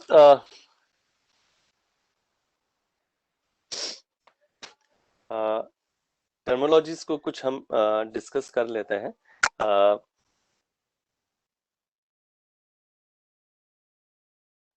classification of contract, जब हम कॉन्ट्रैक्ट की बात करते हैं तो कॉन्ट्रैक्ट कितने तरह के हो सकते हैं, उनका जो क्लासिफिकेशन ऑफ कॉन्ट्रैक्ट है उनको डिस्कस करना जरूरी है, उसको समझना जरूरी है कि कितने तरह के कॉन्ट्रैक्ट हो सकते हैं। तो इसको हम जरा जल्दी से डिस्कस कर लेते हैं। तो contract can be classified in the term of their enforceability or the form or the extent of performance. Classification of contract को हम चार सेगमेंट में डिस्ट्रीब्यूट कर सकते हैं। फर्स्ट जो सेगमेंट है जिसके बिहाफ पर हम क्लासिफिकेशन ऑफ कॉन्ट्रैक्ट करते हैं, the first is enforceability, second is method of formation, third is extent of formation, and the fourth is obligation. So on the basis of enforceability we have a further classification of the contract. These are सबसे पहले valid contract.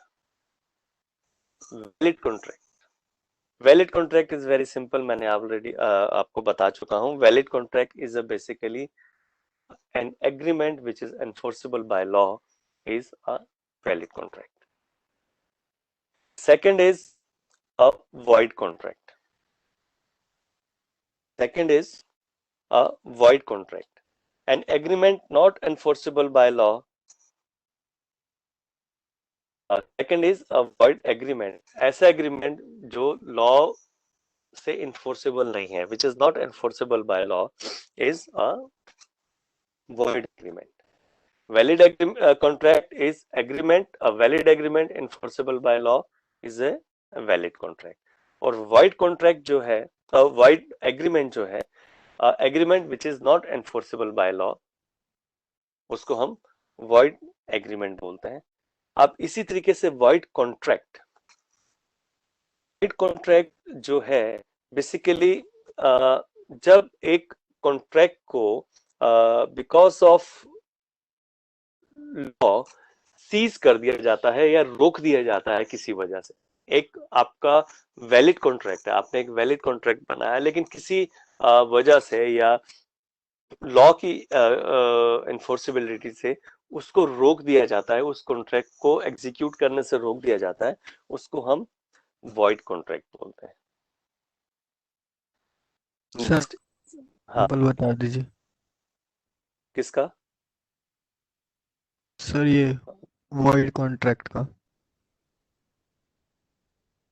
Contract का मैं बिल्कुल बता देता हूँ। इसका basically आप एक कीवर्ड को आप याद करके रखें, सीज, किसी चीज को रोक देना।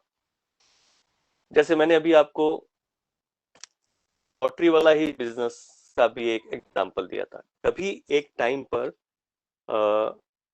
जो लॉटरी बिजनेस था वो लीगल था, वैलिड था, और उससे रिलेटेड जितने भी एग्रीमेंट हो रहे होंगे या कॉन्ट्रैक्ट बन रहे होंगे वो वैलिड थे। लेकिन दिल्ली गवर्नमेंट ने एक दिन पर्टिकुलर डे को मॉर्निंग में अनाउंस कर दिया कि with effect from this date lottery business is legal now. जिस दिन ये ऑर्डर आया होगा या नोटिफिकेशन आया होगा, तो क्या उस दिन कोई कॉन्ट्रैक्ट नहीं हो रहा होगा लॉटरी की टिकट की छपाई से लेकर, या कोई उसके डिस्ट्रीब्यूशन से लेकर, या उसके किसी मैनेजमेंट से लेकर? यस, हो रहा होगा। और वो सब के सब एक वैलिड कॉन्ट्रैक्ट थे। मान लीजिए आप लॉटरी टिकट चलाने वाली कंपनी है, मैं लॉटरी टिकट को छापने वाली मेरी प्रिंटिंग प्रेस है, आपने 1 लाख टिकट छापने का ऑर्डर मुझे दे दिया और मैं उसकी छपाई शुरू कर चुका हूं, एक वैलिड कॉन्ट्रैक्ट था। लेकिन अगले दिन सुबह दिल्ली गवर्नमेंट का ऑर्डर आ गया कि lottery business is illegal now, you can not hold, you can not do any kind of lottery business with effect from this date. अब जो कॉन्ट्रैक्ट आपका मेरे साथ था लॉटरी के टिकट छापने का, या उसका कोई डिस्ट्रीब्यूशन का, या उसकी कोई मैनेजमेंट का, या उसको सेल करने का, या उससे रिलेटेड कोई कमीशन का, जो एक दिन पहले वैलिड कॉन्ट्रैक्ट थे, एक लॉ की एप्लीकेबल की वजह से या एक नोटिफिकेशन की वजह से वो सीज हो गए। सीज का मतलब होता है रोक देना। तो वो सब के सब जो वैलिड कॉन्ट्रैक्ट थे वो वॉइड कॉन्ट्रैक्ट हो गए कि नहीं हो गए? हो गए ना। इसको बोलते हैं वॉइड कॉन्ट्रैक्ट। सीज, रोक देना, किसी चीज को बंद कर देना। जब तक उसको बंद नहीं किया था वो वैलिड कॉन्ट्रैक्ट थे, लेकिन with the notification of some legal something with the law, new law, उसको रोक दिया गया। जैसे ही उसको रोका गया, जैसे ही उसको बंद किया गया, वो सारे के सारे वैलिड कॉन्ट्रैक्ट, जितने भी वैलिड कॉन्ट्रैक्ट थे वो सब के सब वॉइड कॉन्ट्रैक्ट हो गए। तो किसी वैलिड कॉन्ट्रैक्ट को किसी लॉ की वजह से, या किसी नोटिफिकेशन की वजह से, या किसी नए लॉ की वजह से रोक देना, सीज कर देना, सीज आउट कर देना, इज वो एक वैलिड कॉन्ट्रैक्ट को कन्वर्ट कर देते हैं वॉइड कॉन्ट्रैक्ट। ये है void contract. Next is voidable contract. हाँ जी सर ऐसा भी कुछ कंसिडरेशन से रिलेटेड भी होता है कुछ, कि अगर वैलिड है तो उसको वॉइड कर देंगे। कंसिडरेशन अगर जैसे बहुत सस्ती कोई चीज़ है, बहुत महंगा बेच रहे हैं, बट वो एग्री हो गया है सामने वाला भी और ऑफर भी किया गया है, तो उसे वैलिड माना जाएगा? बेटा, इसमें लॉ की इन्वॉल्वमेंट का होना जरूरी है। लॉ का नोटिफिकेशन क्या है? अगर लॉ किसी चीज को करने से मना करता है, सीज करता है, तो एक वैलिड कॉन्ट्रैक्ट वॉइड कॉन्ट्रैक्ट हो जाएगा। बड़ा सिंपल सा थंब रूल। अब इसकी डिटेलिंग में जाएंगे या ऐसा क्यों, तो वो तो बहुत डेप्थ में आप चले जाएंगे, उसकी बहुत सारी ब्रांचेस निकल आएंगी।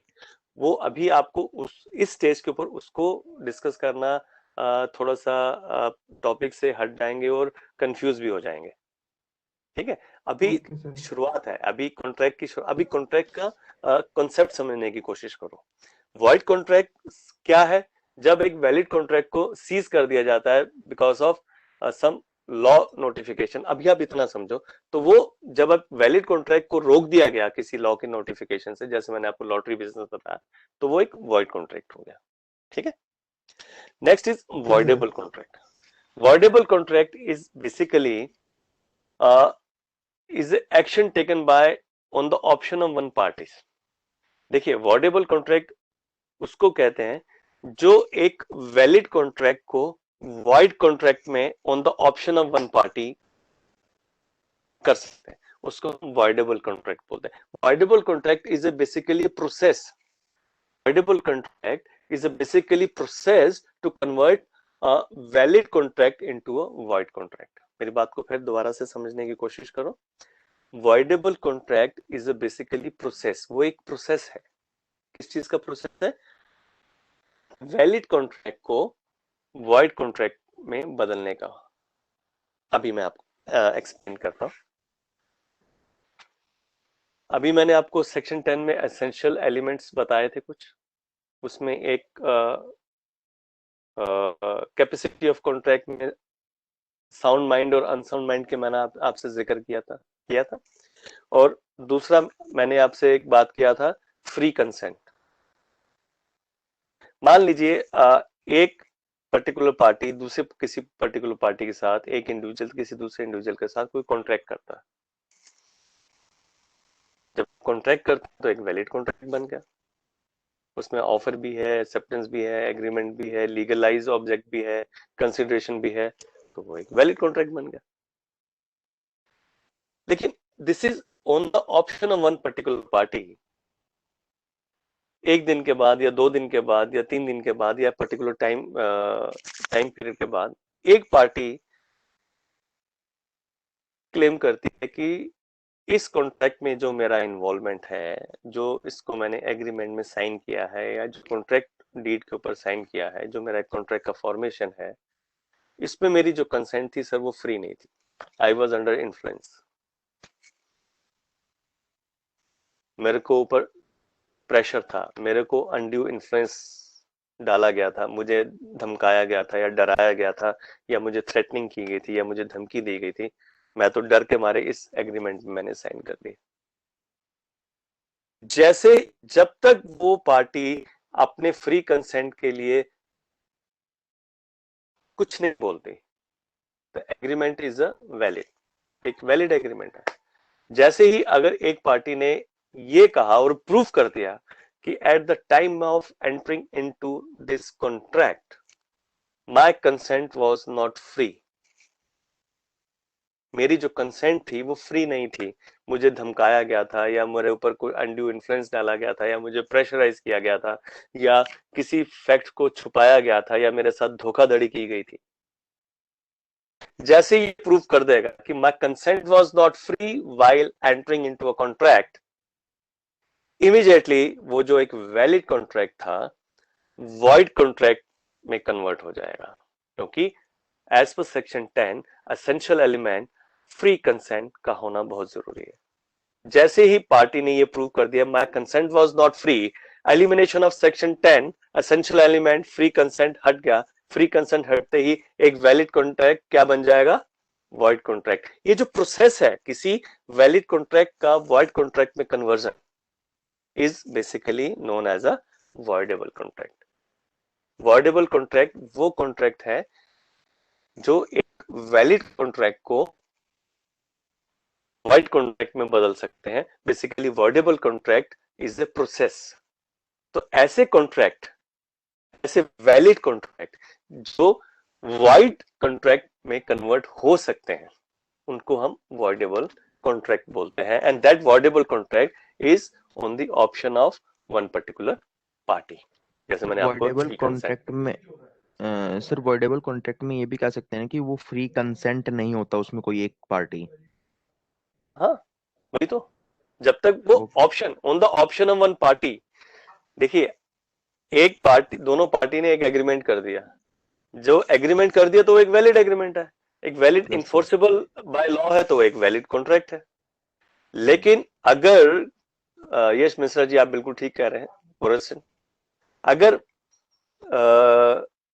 एक पार्टी 2 दिन के बाद ये बोलती है कि सर 2 दिन पहले जो मैंने कॉन्ट्रैक्ट किया था या जो मैंने एग्रीमेंट के ऊपर साइन किए थे, जो मैं किसी एग्रीमेंट का पार्ट बना था एज ए पार्टी, उस वक्त मेरी जो कंसेंट थी वो फ्री नहीं थी।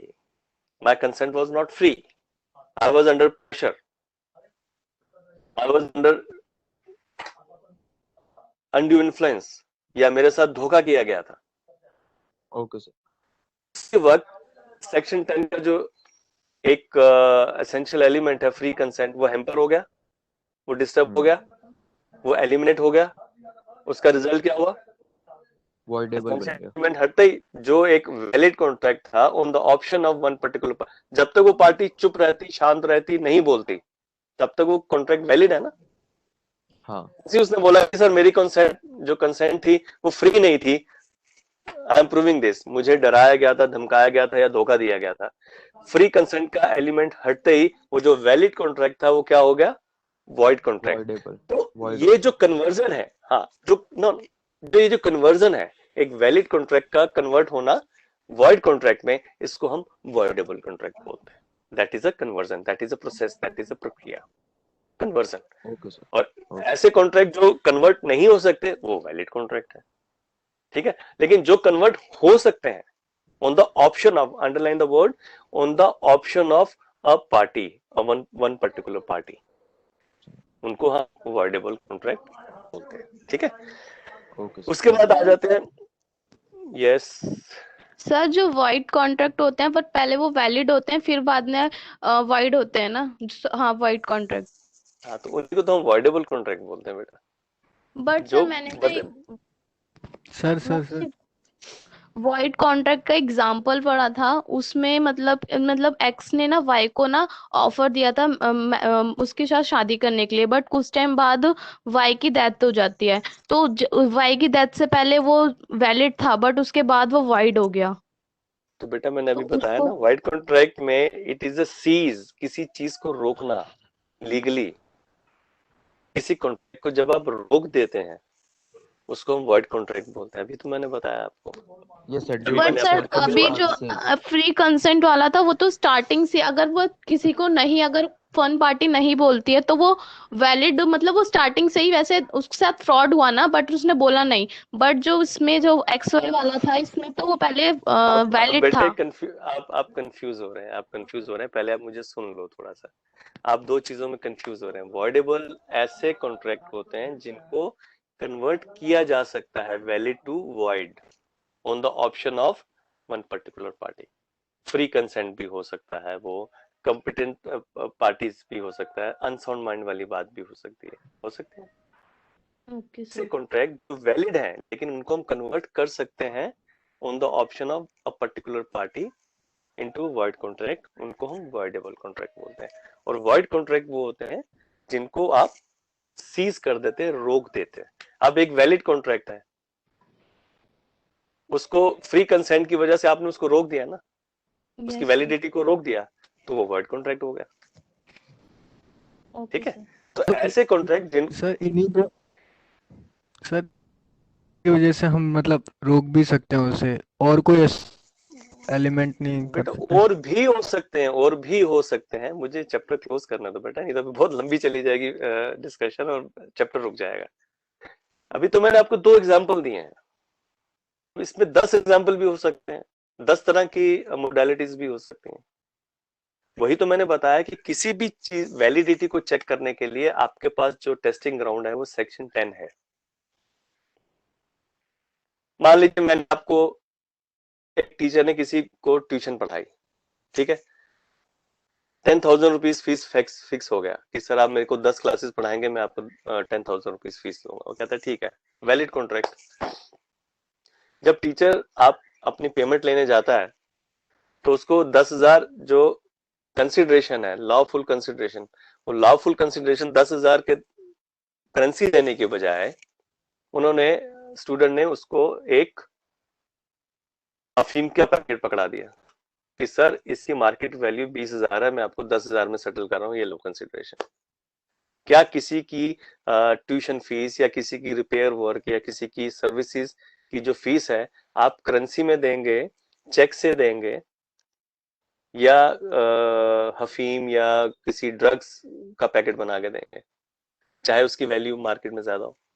I said lawful consideration. इसी तरीके से अगर आप किसी की कंसेंट दबाव डाल के ले लेते हैं, धोखा दे के ले लेते हैं, या प्रेशराइज करके ले लेते हैं, धमकी करके ले लेते हैं, लेकिन 2 दिन के बाद, 4 दिन के बाद, 1 महीने के बाद वो पार्टी कहती है कि सर मेरी जो इसमें कंसेंट थी वो फ्री नहीं थी, मुझे धोखा दिया गया था, या मेरे को डराया गया था, या मुझे धमकी दी गई थी, कंसेंट इसलिए दिया, वो वैलिड कॉन्ट्रैक्ट वॉइड हो गया।